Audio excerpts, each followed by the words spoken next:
이간절 아침 우리에게 주신 하나님의 귀한 약속의 말씀은 신약성경 가운데 마태복음 1장 18절에서 21절까지 말씀 한 목소리로 합독합니다. 예수 그리스도의 나으심은 이러하니라. 그의 어머니 마리아가 요셉과 약혼하고 동거하기 전에 성령으로 잉태된 것이 나타났더니 그의 남편 요셉은 의로운 사람이라 그를 드러내지 아니하고 가만히 끊고자 하여 이를 생각할 때 주의 사자가 현몽하여 이르되 다윗의 자손 요셉아 내 아내 마리아 데려오기를 무서워하지 말라. 그에게 잉태된 자는 성령으로 된 것이라. 아들을 낳으리니 이름을 예수라 하라. 이는 그가 자기 백성을 그들의 죄에서 구원할 자이시니라 하니라. 아멘. 예수님의 탄생이라는 제목입니다. 왕이신 우리 예수님께서 아기 예수로 오신 귀한 성탄의 아침, 예수님의 존귀하신 이름으로 축복합니다. 아멘. 우리가 예수님 아기 예수 탄생으로 인하여 배워야 할 교훈이 몇 가지가 있어요. 첫 번째는 죽어야 사는 법칙이라는 것입니다. 두 번째는 자기 백성을 죄에서 구원하시기 위해서 오신 것이며, 세 번째는 지는 것이 이기는 것이다. 아주 역설적이기는 하지만 죽어야 사는 것이고, 아무런 죄가 없으신 분이 죄인을 구원하시기 위해서 오신 것이며, 이겨야 이기는 세상에서 지는 것이 이기는 것임을 몸소 일깨워 주신 것이죠. 첫 번째, 죽어야 사는 것. 그렇다면 죽기 위해서 태어난 사람이 있겠는가라고 물을 수가 있는데 있죠. 모두 다 죽기 위해서 태어납니다. 살기 위해서 태어났지만 죽기 위해서 살고 있는 것이라는 것입니다. 태어나서 죽지 않는 사람은 아무도 없죠. 그래서 성경은 사람이 한 번 죽는 것은 정해진 일이라고 히브리서 9장 27절에 말씀하고 있습니다. 그러면 죽지 않고 사는 방법은 도대체 없는 것인가? 있죠. 믿음 안에서 죽어야 사는 법칙을 말합니다. 그래서 죽지 않으면 영원히 살 수 없다는 것이죠. 요한복음 11장 25절에서 26절은 우리 예수님께서 나사로가 죽었을 때 그 누이 마르다에게 하신 말씀이죠. 나는 부활이요 생명이니 나를 믿는 자는 죽어도 살겠고 무릇 살아서 나를 믿는 자는 영원히 죽지 아니하리. 이것을 내가 믿느냐라고 예수님 말씀하셨죠. 살아서 예수님을 믿는 자는 영생한다는 것입니다. 영원히 죽지 않는다는 것이죠. 우리도 이미 죽었던 우리를 살리셨다는 사실을 에베소서 2장 1절과 골로새서 3장 3절에는 말씀하죠. 허물과 죄로 죽었던 너희를, 이미 하나님과의 관계가 단절되었던 우리를 살리셨다라고 말씀하고 있는 것이죠. 그리고 골로새서 2장 13절에서는 무할례로 죽었던 우리를 살리셨다라고 말하고 있습니다. 그러면 그렇게 말하면 우리가 언제 죽었었느냐라고 이야기할 수가 있겠죠. 허물과 죄로 죽었던 우리를 살리신 하나님은 우리가 믿음 안에서 살기만 하면 다시 살려주신다는 것입니다. 우리를 영생하도록 살리기 위해서 예수님이 태어나신 것이죠. 그 출생의 과정은 말씀이 육신이 되어 우리 가운데 오신 것입니다. 만약에요, 우리가 육신을 입고 죽지 않고 산다면 100년을 산다고 해도 하루를 1000년같이 사시는 주님 앞에는 큰 의미가 없다는 것이죠. 그래서 죽어야 사는 것입니다. 마가복음 10장 45절에 인자가 온 것은, 예수님이 오신 것은 섬김을 받으려 함이 아니라 섬기려고 많은 사람의 대속물로 주례하심이라고 말씀하시죠. 이 땅에 육신을 입고 오신 목적이 죽어서 영생의 길을 인도해 주시기 위함이라는 것입니다. 두 번째는 자기 백성을 그들의 죄에서 구원하시기 위해서 오셨다.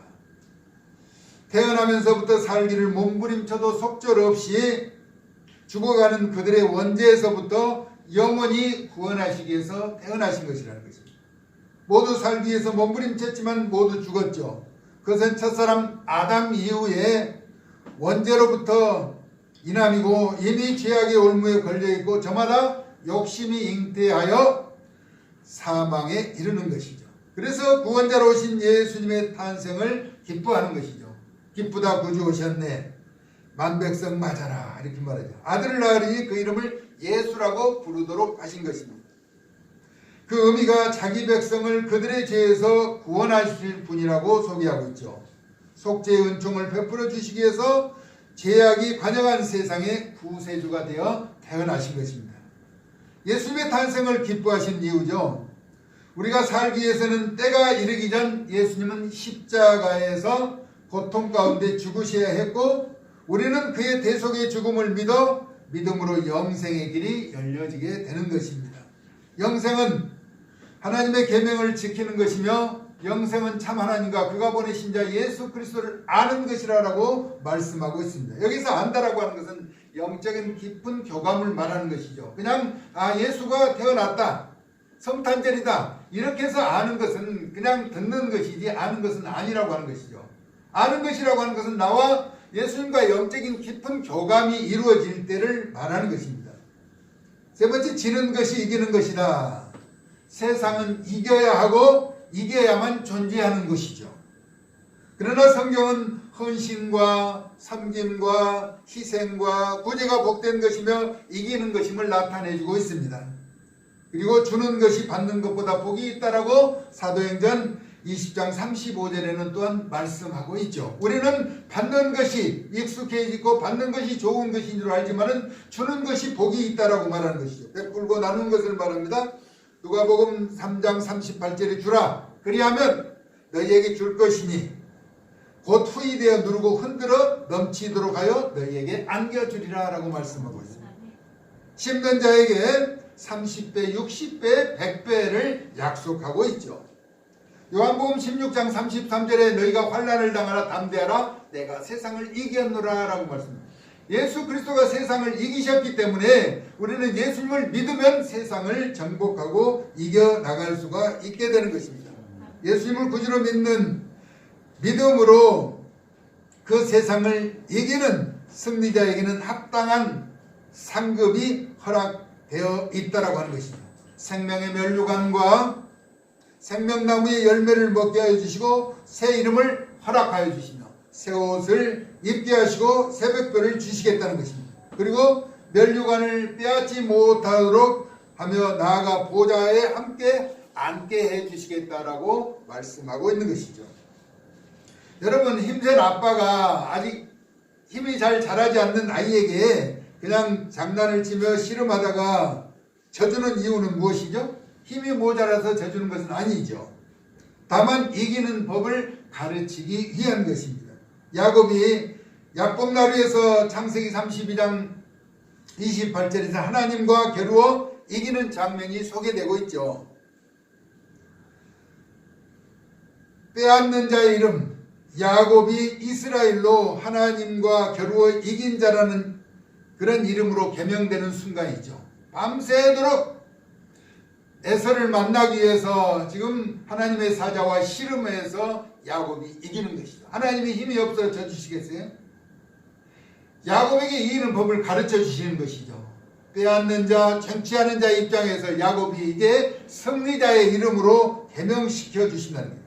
하나님과 겨루어 이긴 자, 어디든지 가서 승리할 수 있도록 해주신 것이죠. 우리는 예수님의 탄생을 계기로 다가오는 도전을 믿음으로 끝까지 이기는 승리자의 반열에 설 수 있기를 아기 예수로 탄생하신 예수님의 존귀하신 이름으로 축복합니다. 네. 우리 예수님이 탄생하신 것은 이 땅에서만이 아니라 우리들의 기쁨과 즐거움이 하늘에까지 들려지게 된다는 것입니다. 아직 세상에 살면서 귀가 막혀 듣지 못하고 눈이 어두워 보지 못하며 분별하지 못하는 그들에게 복된 기회를 제공해 주어야 한다는 것이죠. 이사야서 43장 7절에서 8절은 그렇게 말합니다. 여호와께서, 우리 하나님 여호와의 이름이죠. 내 이름으로 불려지는 모든 자 곧 내가 내 영광을 위하여 창조한 자를 오게 하라. 그를 내가 지었고 그를 내가 만들었느니라 라고 말씀합니다.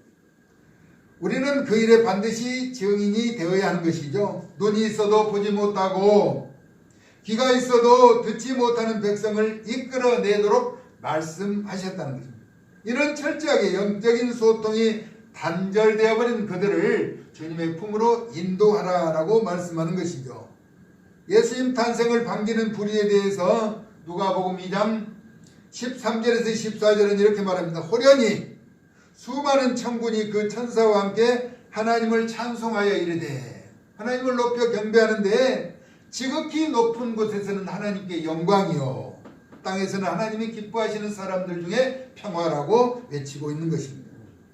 우리 함께 영적인 소통에 앞장서서 올바로 보고 듣고 분별하도록 증거하는 일에 앞장서는 하나님의 일꾼이 되자는 것입니다. 할렐루야.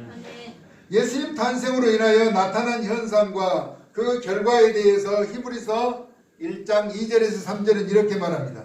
이 모든 날 마지막에는 아들을 통하여, 예수님을 말씀하죠. 우리에게 말씀하셨으니 이 아들을 만유의 상속자로 세우시고 또 그로 말미암아 모든 세계를 지으셨느니라. 이는 하나님의 영광의 광채시요 그 본체의 형상이시라. 그의 능력의 말씀으로 만물을 붙드시며 죄를 정결하게 하는 일을 하시고 높은 곳에 계신 지극히 크신 이의 우편에 앉으셨느니라. 예수님의 탄생은 그래서 믿음으로 사는 자가 죽어야 영원히 사는 영생의 법칙을 가르쳐 주신 것이죠. 이 땅에 살기 위해서 태어난 자는 다 죽었다는 것입니다. 죽기 위해서 태어난 사람은 없죠. 그러나 죽어야 하는 것은 죽어야 영생의 길로 인도하실 수 있다라고 하는 사실을 우리에게 가르쳐 주는 것이죠. 두 번째, 죄악된 세상에 택하신 백성들을 구원하시기 위해서 오신 것이라는 구원자. 그리고 지는 것이 진정으로 이기는 것임을 몸소 가르쳐 주신 것입니다. 그래서 기뻐하며 감격하고 찬송해야 하는 의미가 여기에가 있는 것이죠. 만약에요, 사람 난 기쁨으로 인하여 그것이 전부였다고 한다면 그 기쁨은 언젠가 사라지고 말 것이라는 것입니다. 그러나 예수님의 탄생은 신적인 권위와 인성이 훼손되지 않아 인류를 비롯한 미지의 모든 세력이요 또 지극히 높은 곳에서도 그 영광이 시들지 않고 계속될 것입니다. 신성과 인성이 훼손되지 않고 그대로 보존되신 분이라는 것입니다. 그곳에 영생이 있고 다시 사는 법칙이 있다는 것입니다. 영원한 생명을 사는 법칙은 이 땅에서는 원죄로 말미암아 죽어야 하기 때문에 예수님은 십자가의 고통을 마다하지 않으신 것이죠. 죄에서 진정한 자유와 배려와 양보하여 섬기는 것이 진정한 승리의 비결이며 영원히 빼앗기지 않고 이기는 승리자의 삶을 살아갈 수 있다라고 하는 것입니다. 할렐루야. 예수님이 이 땅에 태어나신 것, 아기 예수로 세상이 다 온통 성탄의 기쁨을 누리고 있죠. 그래서 성탄의 진정한 기쁨은 예수님이 우리의 왕이 되셔야 한다는 것입니다. 그런데 세상은요, 자기가 왕이 되려고 하고 기득권을 포기하지 않는 세상이라는 것입니다. 모든 것이 자기가 해결할 수 있는 자리에 서려고 한다는 것입니다. 아기 예수 탄생의 진정한 의미는 왕으로 오신 예수님을 우리의 모든 자리를 예수님에게 내어드려야 한다는 것입니다. 그런데 내가 왕이 되어, 내가 군주가 되어, 내가 정복자가 되어, 내가 승리자가 되어서 살려고 하는 세상에 이 땅에 아기 예수로 구유해 오신 것이라는 것입니다. 보라, 처녀가 잉태하여 아들을 낳을 것이라는, 처녀가 아들을 낳을 수 있느냐는 것이죠. 제가 지금 전에도 말씀드렸던 그 모든 것이 역설적이에요. 그렇죠? 살려고 태어나야 하는데 죽어야 산다라고 이야기하는 거예요. 누구든지 죽지 않으려고 몸부림치잖아요. 그런데 죽지 않으려고 해서 죽지 않는 것이 아니라는 것입니다. 결국은 죽기 위해서 살아가고 있는 여정이라는 것입니다. 그러나 믿음 안에서 죽는 것, 영원히 사는 비결인 것을 가르쳐 준다는 것이죠. 죄에서 자유를 누리기 위해서 몸부림치지만 죄라고 하는 올무를 벗어나지 못하는 가운데 죄에서 진정한 자유를 누리도록 죄의 속박의 그 사슬을 끊어주기 위해서 예수님이 오신 것이랍니다. 세상은 내가 정복해야 하고 이겨야 사는 세상이에요. 남물 더 뚫고 올라가야 사는 세상이라는. 그런데 져야 이긴다는 것이죠. 역설적이잖아요. 그러면서도 이기는 자에게 합당한 승리의 보상을 약속하고 계신다는 것입니다. 믿음 안에서 지는 것이 아니라는 것입니다. 세상으로 말하면 교만이라고 하는 것은 모든 것을 이기고 내가 그 자리에 서려고 하는 것이 교만이다. 그러나 겸손은 배려하고 양보하고 자신을 낮추는 것이죠. 예수님은 이와 같은 사실을 가르쳐 주셨어요. 그래서 우리는 늘 믿음 안에서 예수님이 가르쳐준 계명에 따르면서 순종하며 사는 것이 진정한 승리자의 삶이, 아니 다시 말하면 예수 그리스도가 탄생하신 그 기쁜 뜻을 헤아려 아는 것이라는 거죠. 나의 계명을 지키는 자여 나를 사랑하는 자라라고 요한복음 14장 21절에 말씀하십니다. 나를 사랑하는 자는 내 아버지께도 사랑을 받을 것이요 나도 그를 사랑하여 내 사랑을 나타내리라 라고 말씀합니다. 우리 예수님의 가르친 진리, 우리는 예수님이 왕이 되는 세상을 살 때 우리는 진정한 기쁨을 누리면서 영원한 영생의 나라를 소유할 수 있게 된다는 것입니다. 세상은 아기 예수 탄생의 진정한 의미도 모르면서 자신들이 모든 것을 다 누리고 나타내려고 할 때 예수님은 어디에 오셨다고요? 구유에, 그 어린 한 몸 누일 곳이 없는 구유에 오신 분. 그러면서도 결국 세상을 이기시고 영생의 길을 우리에게 허락해 주신 것입니다. 그 믿음의 복된 길을 걷는 저와 여러분의 생애가 될 수 있기를 예수님의 거룩하신 이름으로 축복합니다. 아멘. 그리고 아직 듣지 못하고 보지 못하고 알지 못하는 그들에게 그리스도의 사랑을 깨우치는 그 귀한 일에 앞장서는 사랑받는 하나님의 존귀한 자들이 되어질 수 있기를 그리스도의 탄생을 맞아서 사랑 많으신 예수님의 거룩하신 이름으로 축원합니다. 아멘. 고마우신 아버지 하나님, 아기 예수 탄생의 의미를 다할 수는 없지만 우리에게 그 깊은 의미를 깨달아 알 수 있도록 도와주시고 허물과 죄로 죽었던 우리를 다시 살리신 예수 그리스도의 사랑 안에서 속죄의 은총을 베푸시고 지는 것이 이기는 그 고차원적인 비밀을 깨달아 알 수 있도록 은혜를 베풀어 주셨사오니 그 사랑 간직하며 믿음의 복된 길을 걸어 아기 예수 탄생을 통해서 우리가 새롭게 변화되는 성숙한 믿음을 소유할 수 있도록 은혜 더하여 주시옵소서. 사랑 많으신 예수님의 거룩하신 이름으로 축복하고 기도 올리옵나이다. 아멘.